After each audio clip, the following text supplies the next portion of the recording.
All right. It's Osmar here, and I'm with Jen Mm. Dascom. Awesome. Now, Jen, what's your position, and where do you work? Okay, so my position is I'm the coordinator of information and public relations at the Center for Leadership and Civic Education at the Florida State University. By far the longest name Yes. title into where the organization imaginable. Yes, that's a mouthful. What would you say is the kind of work that follows that long position? Sure. So, what being a coordinator of information and public relations means is that actually I coordinate and work with every aspect of communication that goes on here at, and we'll call it the center for short. So that means that I do graphic design, I do website, I'm the web manager for the center. I do I do manage all the social media. I do also all the marketing strategy and implementation, and then we also have 26 programs that go on here at the center, and I assist and help them with their marketing strategy and help them implement whatever messages that they need to be getting across. Very cool. Very cool. And what brought you here? What's your education? What's your background? Okay, so I did my undergraduate at Florida State, and I was in the School of Communication, and I did the communication studies track when it was communication studies. Now it's communication Media studies. Yeah. So at the time it was very focused on communications in a broad aspect, which really appealed to me because I really didn't know what track I really wanted to focus on for my career just yet. I then continued and did my master's in integrated marketing communication. The IMC program here at Florida State was one of the first IMC programs in the nation. It was really exciting that it was right here.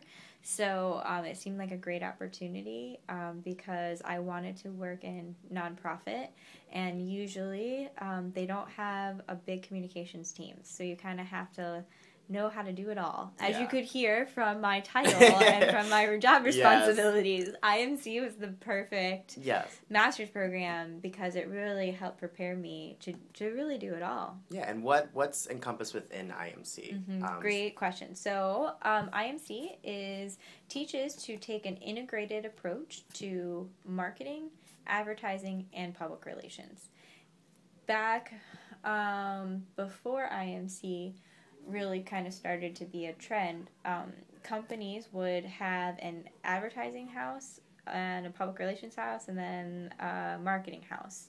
And a lot of times they didn't communicate to each other.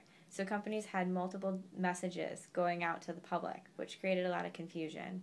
And then finally, somebody had this great idea of what if we all work together? And so IMC was born of a collaboration in that you should have one cohesive message that goes out through all these different channels. Awesome. Very cool. And how did you fall in love with your field? Okay, so I'll never forget the day. How it happened was, I grew up dancing, and so I was this dancer on stage and a performer, and I had no idea what I was going to major in. I didn't have what it took to be a dance major at Florida State because it's top 5 in the nation. So I was working part-time at a nonprofit. It was called the Florida School Food Service Association at the time. And it started out just as a little data entry job. I learned that I should never do data entry as a full-time gig. I do not have the focus for it. But something very cool happened, and it was that they had me work on their annual state conference. And with me working on it and preparing for it, I got to travel and go to the conference and help implement it and see how all of our work made this whole big conference a reality. So there were 5 staff and 2,000 people in attendance, and it was just this really cool experience I just had a lot of fun. It was honestly what I had fun doing was being a little performer for the Florida School Food Service Association. I loved being a face, I loved being a welcomer, I loved putting together, like, just putting things together to provide this amazing experience for people to be at. And it was that moment that I remember sitting and being like, wow, this is no longer a job. I feel like I started my career. Communication just really appealed to me because there's such a creative element to communication. Yeah. And my dance background and who I am as a person, I'm very attracted to my right brain and using my creativity. Mm-hmm. And so communication just seemed like a great match. But again, at the time when I was applying, I was like, I don't know if that means public relations. I don't know if that means advertising. I don't know if that means media, broadcasting. I don't know. So communication studies seemed perfect because it seemed like I could get a little bit of everything. And then what I decided to do was focus when I did my master's. Okay, very cool. And you kind of touched base on this a little bit. Okay. So what is communications to you, and how's it in art? Oh, great question. Yeah, I'm a firm believer that communications is an art form. And the reason why is because the best communication, and I'm talking like campaigns, website, anything, really, any element of communication. In my experience, the best communication is born from an organic process, which honestly comes from the same creative place that artwork comes from. And it's almost like you can connect almost with this, I'll call it your higher self of what you, like, when you really have a creative thought, it's amazing. Like, when you hit it right, it just feels right. And you're like, whoa, where did that come from? It's like this epiphany, and there's all this amazing energy around it, and that is what's really fun. And so looking at communications as an art is what made it really fun for me. But yeah, I completely view it as an art form because I don't think you can ever master it. It's something that's always evolving. And it's just something that if you allow yourself to be open to the creative process, that's where innovation of making the world a better place even can actually be born. Very cool, very cool. And so that's kind of an advantage of communications, it being an art. What are some issues? What are some challenges, negatives that you can see while working in the field? So working in the field, I think that, a lot of times there can be a lot of pressure involved in this field. I've noticed that in the private sector, in media, for example, there are hard deadlines and they are serious. Like, it is like everything needs to be done by yesterday. So it can be very fast-paced. And even in the nonprofit realm and in the university realm where we don't have nearly the hard deadlines that the private sector, or if you're in broadcasting, for example, like if you miss a story, we don't really have that. But where was I going with that? But we do have just technology in general, and the way that the tactics for communication, no matter what area you go into in communication, it is evolving so fast.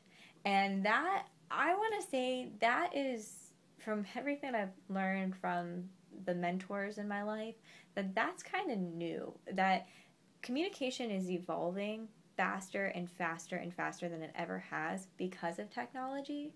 So it's kind of like now you always have to be thinking, 5 steps ahead of, okay, what is the next best thing? What is the next thing? Like Steve Jobs, I think great role model for that, of thinking about, okay, well, what do we need to be doing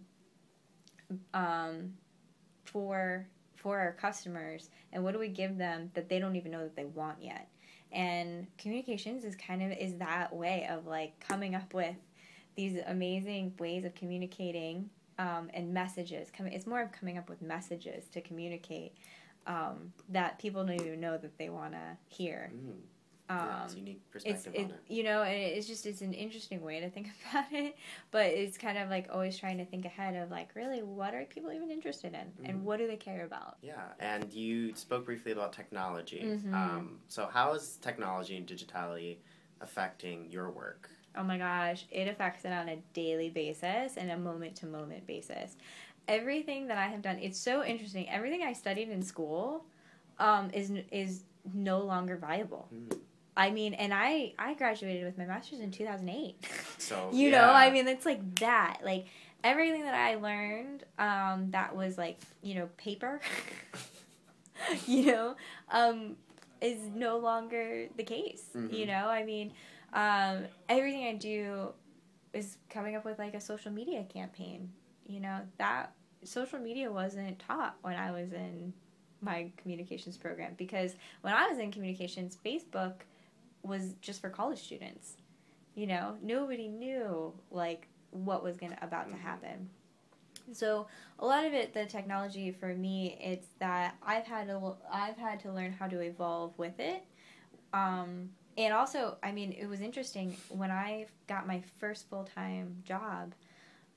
They said to me, they were like, "Okay, so we need social media, and so we're gonna pay you to be on Facebook." And I was like, "That's kind of cool. I could do that." Teenager's dream. Right? Exactly. Like, all right, cool. But then it was like, all right, well, I really wasn't trained in social media. Mm-hmm. But it's kind of like, you know, communication at its core never changes. And so all it is just figuring out, okay, the strategy is always the same, of like that, you know, the strategy is to, you know, is thinking about what's the best way to get my message out there. I mean, really, that's always what the strategy is, right? You're always thinking about what is the best way for me to get out this message. And then it's just the tactics that change. The mediums. And the mediums that change. And it's just kind of always thinking about coming back to what is the mission, what is the goal, and then allow yourself to have your ideas just be born from there. Very cool. And one final question. Mm-hmm. If you had one piece of advice for a student going into communications, what would that be? Truly, truly, truly reflect on how you want to spend your time. I never thought about it. I was always thinking about what's the next thing, what's the next thing, what's the next thing. And then all of a sudden it was kind of like, all right, I graduated and it was like, okay, what's the next thing? We'll get a job. And then I was out in my job and I was like, wait a second, I never actually thought about how I wanted to spend my time. I knew I wanted to work for a nonprofit. I knew I wanted to spread messages that I believed in out to the world, create awareness. But I never really thought about the type of job, what that even looked like. And so really think about that and really reflect on, this is how you are going to spend 40 hours plus of your week, day in, day out. And so you have to love it. You know, like you really have to enjoy it. You have to figure out like, what is your value structure? What do you care about? Really, really reflect on what do you care about and then go after that. Because life is too short to waste time in a job that you don't care about. You know, and we spend too much of our time working, you know, in these jobs, you know, that for us to not enjoy what we do. So if you're interested in communications, really ask yourself why. And as long as you can hold on to that let that guide you in your career decisions.